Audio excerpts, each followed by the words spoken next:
conquête de la souveraineté passe avant tout par l'exploitation des ressources nationales au profit de nos populations.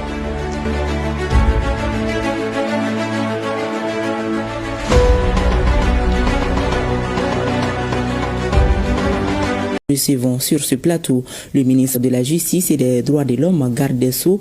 Bonsoir, monsieur le ministre. Oui, bonsoir. Avec vous, un communiqué du président en exercice de la Confédération des États du Sahel. Merci beaucoup.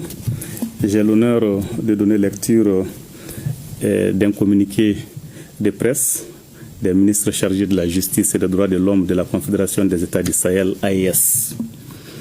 Les ministres chargés de la Justice et des Droits de l'Homme de la Confédération des États du Sahel, AES, expriment leur vive indignation et condamnent avec la plus grande fermeté les sanctions et autres actions de harcèlement visant des militants panafricanistes reconnus pour leur soutien aux idéaux panafricanistes et souverainistes des peuples de l'AES. Parmi celles-ci figurent notamment les sanctions décidées par l'Union européenne le 26 juin 2025 à l'encontre de Mme Nathalie Yamb, incluant l'interdiction d'entrée et de transit dans l'Union européenne, le gel des avoirs ainsi que l'interdiction de survol des espaces aériens européens. L'arrestation illégale, la séquestration dans une caserne et la mort suspecte de l'activiste feu M. Alain Christian Traoré dit Alino Faso en République de Côte d'Ivoire et les diverses mesures de harcèlement contre Dr Franklin Nyamsi, M. Kémy Séba, M. Ibrahima Maïga et d'autres panafricanistes en République française et ailleurs.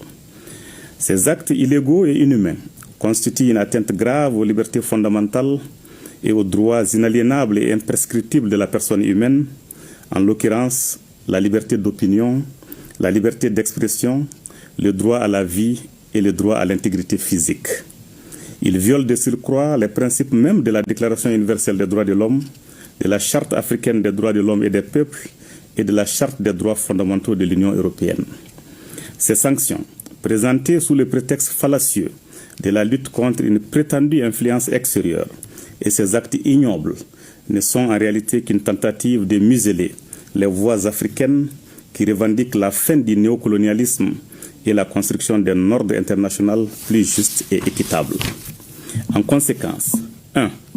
Tout en présentant leurs condoléances émues à la famille et aux proches de feu M. Alain Christian Traoré dit Alino Faso, ainsi qu'à tous ceux qui partagent son combat, les ministres de la Justice et des Droits de l'Homme de la Confédération des États du Sahel exigent des autorités ivoiriennes une enquête transparente et diligente pour faire toute la lumière sur les circonstances très troubles de sa mort tragique, afin que les auteurs, co-auteurs et complices de sa disparition répondent de leurs actes.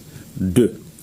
Ils expriment leur entière solidarité avec Mme Nathalie Yamb, Dr Franklin Nyamsi, M. Kémy Séba, M. Ibrahima Maïga et tous les panafricanistes persécutés, dont le courage et l'engagement incarnent la volonté des peuples africains de recouvrer pleinement leur souveraineté.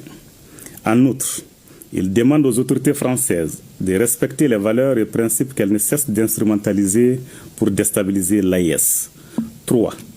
Les ministres chargés de la Justice et des Droits de l'Homme de la Confédération AES condamnent les décisions arbitraires de l'Union européenne et les actes ignobles ayant coûté la vie à feu M.